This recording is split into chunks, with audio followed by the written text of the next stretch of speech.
السلام عليكم، ازيكم حبايب قلبي؟ عاملين ايه؟ يا رب كلكم تكونوا بالف خير. النهارده بقى فيديو جديد وجميل ومن احب الفيديوهات لقلبي، فيديو مشتريات. هننزل ان شاء الله دلوقتي انا وساره اختي، هنجيب شويه مشتريات كده ليا وليها، بجد حاجات حلوه جدا، والمكان اسعاره حلوه قوي وهتعجبكم قوي. انا هنا بس كنت بفرجكم على الهديه اللي جات لي، الشنطه الفرعونيه دي والبنطلون القمر ده، فقررت كده ان انا البسهم معاكم النهارده وانزل بيهم. المهم هنروح ان شاء الله كده انا وساره مع بعض النزهه الجديده. طبعا هي جنبي على طول، انا في النزهه الجديده 2، وهنروح النزهه الجديده محور طه حسين، شارع المدينه المنوره. تمام. طبعا برحب بسيلا القمر بنت اختي، ربنا يا رب يحفظها ويبارك فيها ويبارك لي في محمد وسيف يا رب ويقومها بالف سلامه. المهم عايزه اقولك لو انت اول مره بتشوفيني ما تنسيش تشتركي في القناه علشان يجيلك اشعار بكل فيديو انا بنزله، وما تنسوش طبعا يا بنات تحطوا لي لايكات كتير على فيديو النهارده، وهستنى بقى رايكم في التعليقات، ويا رب ان شاء الله كده الفيديو يعجبكم. وطبعا قبل ما نبدا كده نقول بسم الله الرحمن الرحيم ونصلي على سيدنا محمد، اللهم صل وسلم وبارك على سيدنا محمد. نخش بقى شارع طه حسين عشان نخش عند المحلات اللي بتبيع الادوات المنزليه، حاجات المطبخ. الشارع ده كده في الوش ده على طول. تعملوا برضه تخشوا الشارع ده. طيب زي ما سمعتوا كده يا بنات، ده كده احنا في النزهه الجديده محور طه حسين، شارع المدينة المنورة. بصوا بقى الشارع ده كده يعني تحسوا كده ان انتوا نزلتوا العتبة بس على مكان راقي شويتين 3، في محلات يعني كل ما يخطر في بالكم، والاسعار عندهم حلوة قوي، ادوات منزلية، سجاد، بديل سجاد، ادوات مطبخ، كل حاجة. يعني انا كده حاولت ان انا اصور لكم كده نبذة مختصرة عن الحاجات اللي موجودة في المكان، وبجد حاجات كلها تحفة وحاجات ترندي، وكمان حاجات اسعارها حلوة جدا. يعني بجد الاسعار هناك حلوة جدا. هو معظم الاماكن اللي هناك اماكن محلات كبيرة يعني بتبيع كده باسعار الجملة. تمام. انا يعني من وجهة نظري انصحكم ان انتوا تنزلوا المكان ده افضل مليون مرة من العتبة ومن الزحمة اللي في العتبة ومن المعجنة اللي في العتبة. احنا كده في اول محل دخلناه اللي هو التوربيني، عنده تشكيلة ادوات منزلية وادوات مطبخ تحفة. بصوا بقى هنا انا كده كنت بصور لكم يعني العنوان بالظبط من على الشنطة بتاعته، اسم المحل والعنوان بالظبط وارقام التليفونات. وانتوا بتتفرجوا كده ممكن بقى تاخدوا سكرين كده للقطة دي علشان العنوان يبقى عندكم وارقام التليفونات لو حابين تتصلوا تستفسروا عن اي حاجة، او لو حابين ان انتوا بقى تروحوا بنفسكم فيبقى كده عندكم العنوان مظبوط يعني وتمام التمام. بصوا بقى كده هاخد لكم كده، احنا الاول في المحل اللي هو بتاع التوربيني هاخد لكم كده يعني لقطات كده مختصرة من الحاجات اللي هناك. طبعا انا كان نفسي والله العظيم والله العظيم اقف كده واصور كل حاجة بالتفصيل واقول لكم كل الاسعار اللي هناك، بس يعني ما شاء الله اللهم بارك المكان مليان مليان. يعني انا دخلت اصلا كنت محتارة اصور ايه ولا ايه، وكنت محتارة اشتري ايه ولا ايه، لان انا طبعا رايحة بمبلغ معين مش هينفع ان انا اخرب الميزانية واخرج عنه، فاهتميت اكتر بالحاجات اللي انا هشتريها. يعني خدت لكم كده جولة في المكان، او في كل مكان انا دخلته كنت باخد لكم كده جولة فيه، والمشتريات اللي انا هجيبها ان شاء الله هي دي اللي هقول لكم الاسعار بتاعتها. يعني انا عايزه اقولك لو انتي روحتي المكان ده باي مبلغ معاكي سواء كبير او قليل، يعني في الحالتين هتخلصي كل الفلوس اللي معاكي وهتبقي لسه عايزه تجيبي حاجات كمان. بصوا بقى كده ده كده مكان تاني احنا رايحين عليه تبع المكان الاولاني. يعني المكان الاولاني او المعرض الاولاني او المحل الاولاني كان اسمه التوربيني، وده كده زي ما انتم شايفين اسمه دولار جروب للاستيراد. الاتنين تبع بعض، يعني التوربيني والمكان ده الاتنين فرعين تبع بعض. تمام. فهدخل كده برضو هنا وهفرجكم كده على شوية حاجات في قلب المكان نفسه. يعني لو انت عروسة كده وبتجهزي نفسك المكان ده هينفعك جدا، ولو انت بقى كده من هوايات التجديدات في البيت ومن هوايات المشتريات وعايزه بقى كده تجيبي ادوات للمطبخ وحاجات كده من اللي هي طالعه ترندي. بصوا طقم الصواني ده كان تحفه، وعندهم تشكيله مجات في منتهى الجمال بصراحه. عندهم حاجات كتير جدا جدا حلوه قوي وتخطف كده القلب وتخطف العين. صفايه المعالق اللي لسه شايفينها دي انا جبتها بصراحه كنت هتجنن عليها. اقول لكم طبعا سعرها في المشتريات لما نرجع البيت بقى، هفتح كل حاجه انا جبتها معاكم وهقول لكم على اسعارها. وكمان ساره ان شاء الله يعني هتروح بيتها وهتعمل برضو فيديو للمشتريات اللي هي جابتها، علشان يعني زي ما انتوا كده هتشوفوا معايا في الفيديو، هتتابعوا معايا هي بتعمل تجديدات في البيت عندها وهتضيف محتوى جديد للقناه بتاعها، فبتعمل كده تجديدات في المطبخ وتجديدات في البيت وهتعمل حاجات حلوه قوي هتعجبكم ان شاء الله. فهتصور هي كمان المشتريات المشتريات بتاعتها بالاسعار وهتنزلها في فيديو ان شاء الله، وانا برضو هسيب لكم اللينك بتاع الفيديو بتاعها ان شاء الله عندي في اول تعليق مثبت. المهم بصوا بقى عندهم قسم، يعني القسم ده بصراحه انا ما كنتش عارفه اخرج منه، مليان كده منظمات اشكال والوان واحجام واسعار، حاجات في منتهى الجمال. عندهم الصواني الخوص ده كده العنوان بتاع دولار، هو في نفس الشارع زي ما قلت لكم، بيبعد عن محل التوربيني بمحلين 3 حاجه زي كده، يعني يعتبر قريب منه قوي. هو اصلا الشارع كله ما شاء الله اللهم بارك مليان محلات. المحل ده اللي هو اسمه سيلفر ستون، وكمان في رقم الواتس فوق برضو لو حابين تتواصلوا معاه تقدروا تاخدوا رقم الوصل وتتواصلوا معاه. ده المكان اللي انا جبت منه المطبقيه الجولد اللي انتم شايفينها هناك دي. برضو ان شاء الله لما ارجع كده معاكم البيت وافرجكم على الحاجات اللي انا جبتها هقول لكم اسعار كل حاجه والسعر بتاع المطبقيه واسعار كل الحاجات اللي انا جبتها. وطبعا هستنى بقى رايكم في التعليقات، تقولوا لي كده ايه رايكم في المشتريات اللي احنا جبناها. كده خلاص احنا كنا روحنا البيت وهنبتدي بقى كده ان احنا نشوف ايه اللي احنا جبناه وهنشوف هنعمل ايه. لولو عامله ايه؟ مش قادره. معلش تعبتك معايا. ده انا اللي تعبتك معايا وانتي تعبتيني برضو. طبعا عايزه اقول لكم ان احنا هلكنا في اليوم ده بجد وتعبنا جدا، يعني اللي روحنا من المكان ده ان فلوسنا خلصت، احنا الاتنين فلوسنا خلصت، فهو ده اللي خلينا خلاص نمشي بقى. يعني انتي بتقفي في المكان ده تفضلي تشتري لحد ما الفلوس اللي معاكي خلاص تشطب وتودع وما يبقاش معاكي ولا مليم حرفيا. وهنا بقى سيلا ومحمد كانوا بيحولوا لنا الشنط. تعالوا بقى كده نشوف جبنا ايه. برافو، شكرا يا محمد. شيلي محمد شربك. شكرا يا سيلا. شكرا يا سيلا. عفوا. طيب ممكن تقعدي بقى عشان اعرف اتكلم. ممكن اعرف ليه مبسوطه كده؟ مين اللي مبسوطه؟ دي وريني كده. هي فعلا شكلها كده ليه؟ النظافه بتفرح. مبسوطه فرحانه من النظافه. طيب بصوا يا جماعه، دلوقتي انا جبت حاجات وساره اختي جابت حاجات، فدلوقتي طبعا احنا طالعين مش قادرين هلكانين، فهناكل وبعد ما ناكل لو قدرنا نفتح الحاجه دلوقتي نفرجكم عليها كلها هنفرجكم عليها، ما قدرناش انا هستريح شويه، ممكن الصبح افرجكم على الحاجات اللي انا جبتها، بس طبعا ده كله هيبقى في نفس الفيديو. وساره هتعمل لكم برده هي كمان فيديو للمشتريات بتاعتها اللي هي جابتها. هي بصراحه جايبه حاجات حلوه قوي وحاجات تحفه علشان بتجدد المطبخ عندها، فان شاء الله هي هتنزل الفيديو بتاعها بتاع المشتريات بالاسعار. يا ساره صح؟ عندها على القناه. طبعا هي ساره ما بتصورش كتير اليومين دول عشان في بيبي جاي في الطريق. في بيبي جاي في الطريق، ربنا يا رب يقومها بالسلامه. دعواتكم بقى كده معانا. طب ايه يا ساره عايزه تحبي تقولي ايه؟ بقالنا 3 ساعات بالليل، وايه بقى انتوا مش متخيلين اللف ده مع الحمل، فعامل معانا احلى شغل. فان شاء الله ناخد بس نفسنا كده مش قادره اتكلم، وهنفرجكم على الحاجات بالاسعار. كام ممكن نقول في الشهر كام؟ في الشهر السابع. ربنا يقوم بالسلامه يا رب. ربنا معاكي يا حبيبتي. ماشي. هعمل لكم فيديو بالمشتريات بقى، وهدلعكم اخر دلع على القناه عشان عارفه ان بقالي كتير مقصره في القناه، فالفتره الجايه في شغل جامد. طب قولي لي برضو اسم قناتك عشان في ناس كتيره لسه داخله عندي. قناتي اسمها ساره لايف ستايل. ساره لايف ستايل. هنزل برضو اللينك بتاعك في اول تعليق مثبت ان شاء الله بتاع الفيديو ده. ايوه. والقناه بتاعتك عباره عن ايه؟ اختي بقى اللي بتعملي دعايه مع ان هي قناتها اكبر على فكره، بس الاخوات لبعضيها برضو. بص انا قناتي بعمل جولات في الاماكن اللي زي كده، يعني لو عروسه بقى بتجهز حد بيجدد بيته بصور بقى جولات في الاماكن اللي فيها شوبينج، تخفيضات، النزهه، العتبه، الموسكي. كنت بصور في ايكيا وفي المولات، بس الاماكن المقاطعه انا ما بصورش فيها حاليا.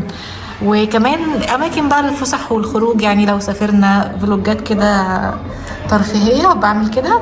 والفتره الجايه بقى هيبقى في محتوى جديد، فانتوا بقى تابعوني في القناه كده علشان تشوفوا المحتوى ان شاء الله. في محتوى جديد باذن الله يعجبكم جدا، فتابعوا بقى كده في قناه ساره وقناتي طبعا. وما تنسوش بقى تحطوا لنا لايك على فيديو النهارده، لايكات بقى كتير على فيديو النهارده. وهفصل بقى دلوقتي معاكم وهلحم بقى على طول كده ان شاء الله، وانا بفرجكم على المشتريات اللي انا جبتها والاسعار. طيب انا هنا كده بوريكم بس نبذه مختصره عن الحاجات او يعني على الحاجات اللي ساره جابتها. جابت الصفايه والصينيه دي، بجد لونهم حلو قوي والخامه بتاعتهم حلوه جدا. طبعا انتوا عارفين ان انا ما كانش عندي مطبقيه. بصي عليها اشكال كتير، هي بقى هتوريكم انهي شكل اللي هي جابته. جبت مطبقيه اخيرا للمطبخ ان شاء الله كده علشان ايه. استني بقى لحد ما ايه افتح برضو الحاجات دي كلها وافرجكم عليها. وفي حاجات كتير انا ونورا جبناها نفس الشكل. انا ليا مزاج ان انا اوريهم برضو اي حاجه من عندك يعني. وريهم براحتك، عايز توريهم الحاجات كلها ولا عادي؟ لا ما انت بقى عندك الفيديوهات بتاعتك عادي وريهم هما بيحبوا يشوفوا الحاجه مرتين. ماشي. عايزه اقول لهم الشوك والمعالق القمر دي اللي انت جبتيها. انا كنت عايزه اجيب بصراحه ما جبتش انا دي من دول. انا ما جبتش كنت هتجيبيها وقلت خليها في الاخر. روح تاني هو كده حلوين قوي على فكره، هو جنبي بالظبط يعني قريب قوي مني. دي بيتحط فيها المناديل بتاعت المطبخ، شكلها بيبقى شيك قوي. مش عارفه برضو انا ما جبتش. انت جبتي الحاجات دي من ورايا يا بنتي؟ لا، قلت لك اجيب لك واحده زيها قلت لي لا مش عايزه. بصوا بقى هوريكم حته مج. بصي الجمال.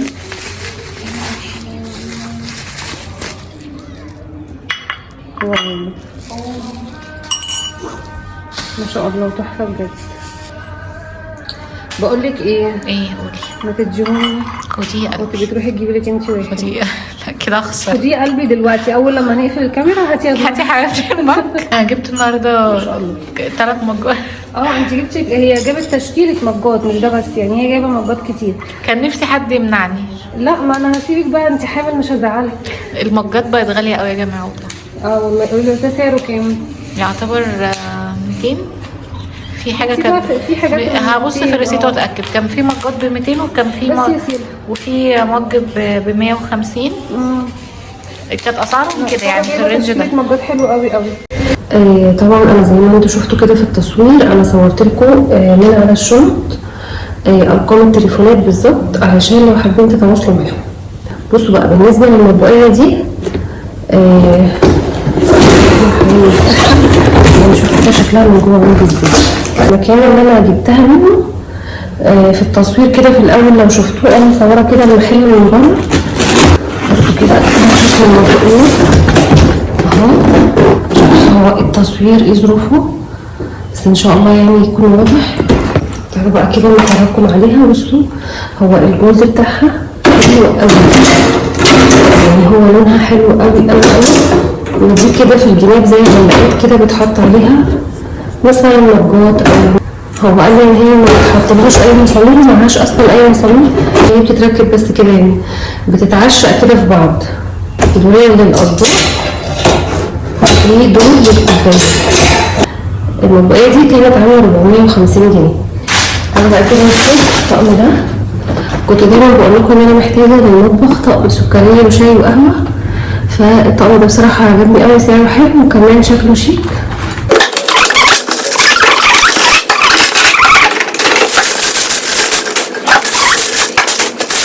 اهو ده شكلها. طبعا هي الماتيريال بتاعتها صاج. ايوه هي صاج يعني انا كنت فاكره في الاول ان هي ستانلس ستيل بس هي صاج وكمان سعرها حلو قوي. هشوف لكم دلوقتي برضه في الريسيت سعرها كام اهي من جوه. دول كانوا عاملين 375. فانا بقى جبت له دي. هو ما كانش معاه حاجه يعني معهوش حامل ولا ستاند ولا اي حاجه يتحط عليه. طيب الصينيه دي كانت عامله 65 جنيه. على فكره هم اسعارهم حلوه قوي يعني هم هناك اسعارهم حلوه. فالصينيه دي اهي كده شكلها من قريب اهي. دي كانت عامله 65 جنيه.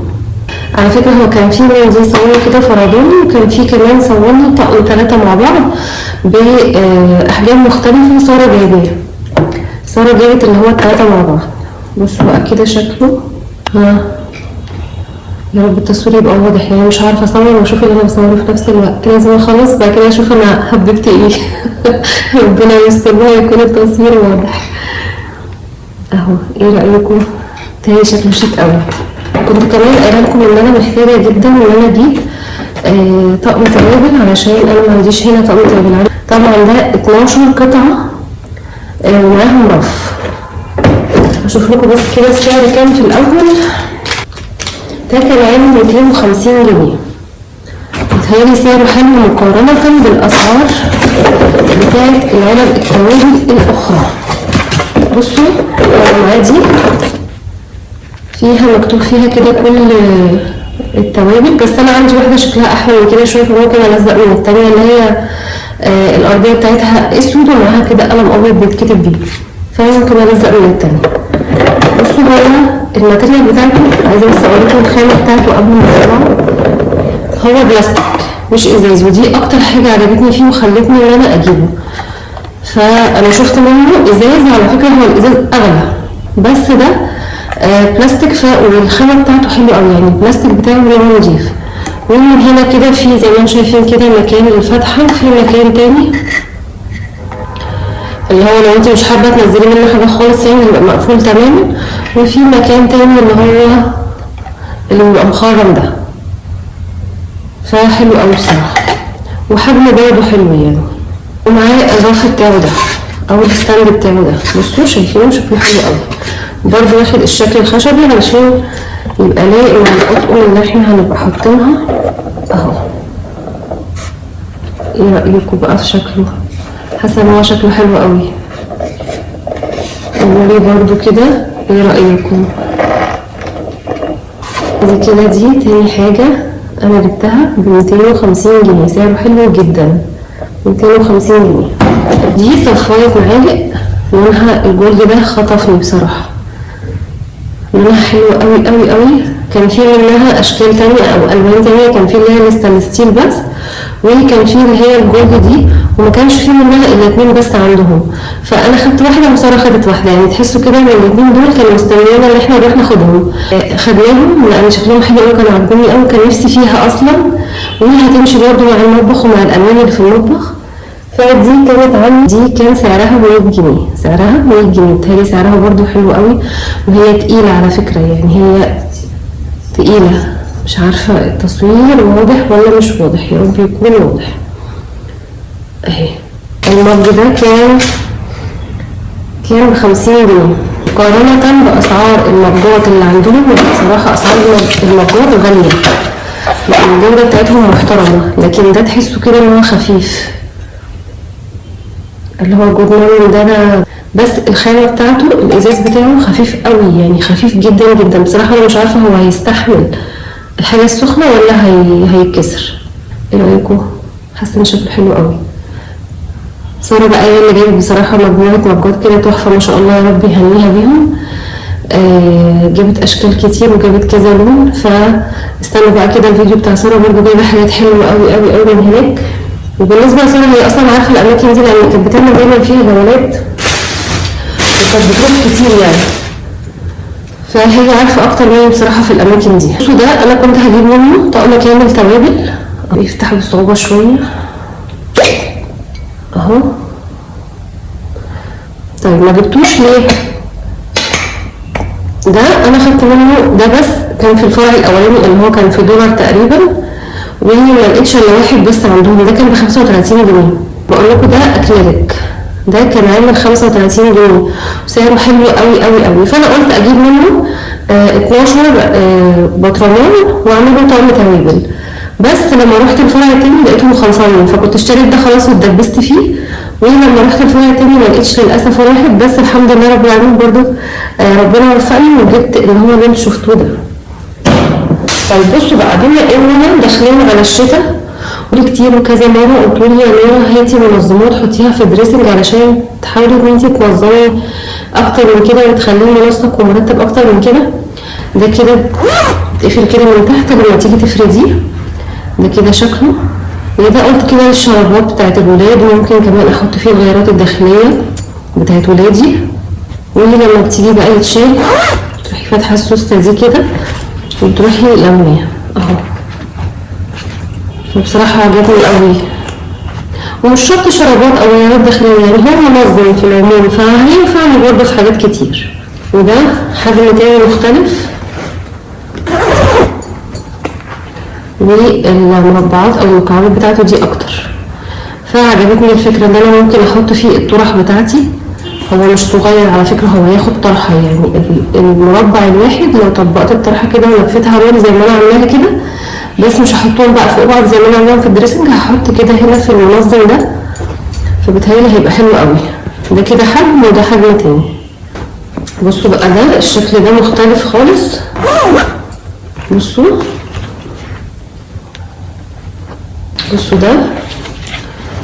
ده كده برضو شكل تاني مختلف اهو. بصوا يبقى انا نسيت الاول اقول لكم الاسعار بتاعت المنظمات دي.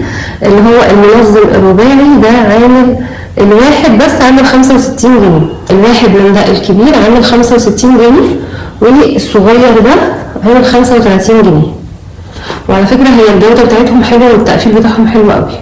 بصوا بقى ده كده هو فيه هنا كده يعني يد المعدن كده بتتفرد علشان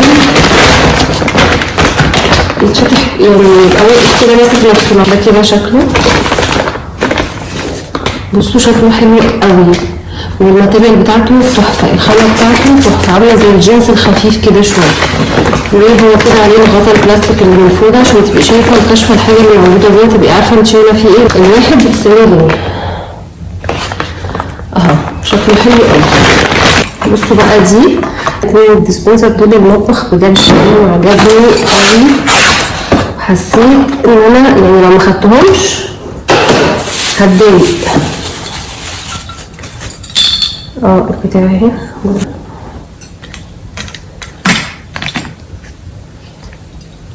دي بقى احط فيها كده الهاند ووش مثلا، والتانية احط فيها مثلا ايه الصابون السائل او ليه المطبخ، احطهم على الحوض بتاع المطبخ. برضو لونهم حلو قوي، حسيت ان هما كده لونهم هيمشي قوي مع الديكور بتاع المطبخ. هو معاهم الستاند ده اهو. قولوا لي بقى كده ايه رايكم فيهم.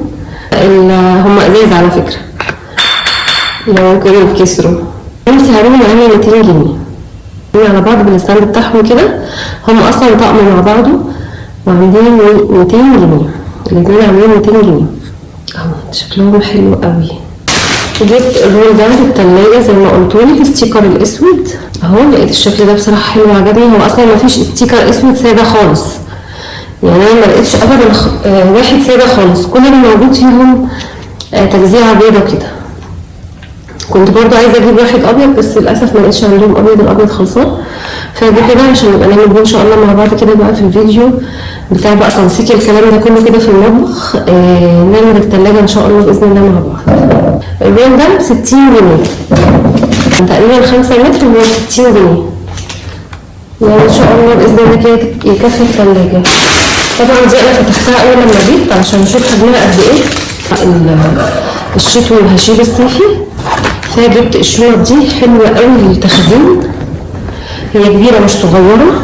بصوا انا هوريكم كده حجمها بالظبط عشان هي عجبتني يعني جدا بصراحه. طبعا انا ما جبتش واحده، انا جبت كذا واحده، يعني هحط لكم كده فيها من المخدات دي كده بس عشان تشوفوا بس شكلها وتشوفوا ان هي حجمها كبير. خزن بقى فيها اللبس الصيفي اهي ان شاء الله، يعني بسم الله كده اليومين الجايين دول نعمل بقى شويه شغل حلوين في الدريسنج مع بعض. بصوا كمان فيها من هنا كده المنظر ده اللي هو المشمع الشفاف ده، علشان برضه تبقي كاشفه اللي جوه الشنطه دي ايه. فدي كده شنط التخزين حجمها حلو قوي. منها حوالي 5 شنط حطوا في الحمام عندي في الاوضه. بصوا شكله شيك قوي. للاسف ما لقيتش منه ده بس اللي كان موجود، يعني كل المنظر ده اتباع.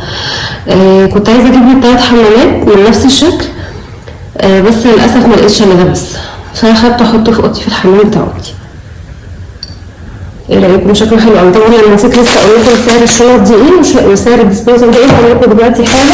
الشنط بتاعت التخزين ب 25 جنيه الواحده، سعرها حلو قوي قوي. 5 ب 125، يعني ال5 شنط انا جبتهم ب 125 جنيه. بتهيألي مفيش الاسعار دي في حته تانيه. ده كده لوحده ب 90 جنيه. اخر حاجه جبتها هو الباسكت الغسيل العسل المسكر ده. بصوا اول ما هي كانت قافلهولي كده، لكن كان في الوان تانية الصراحه ما كانتش عاجباني. كان في لبني وكان في بيض حاجه زي كده يعني. فاللون ده بصراحه كان عاجبني اكتر حاجه. فهي البنوته اللي كانت واقفه معانا لزقتهولي كده عشان اعرف امشي بيه يعني واحطه في الشنطه كده. بصوا بقى شكله حلو قوي اهو. باسكت للغسيل اهو. هو كبير على فكرة، مش عارفة هو جاي في الكاميرا شكله صغير ليه، بس هو كبير. بصوا هو كمان دي كده اللي هو الغطا بتاعه ده كده بسوستة اهو.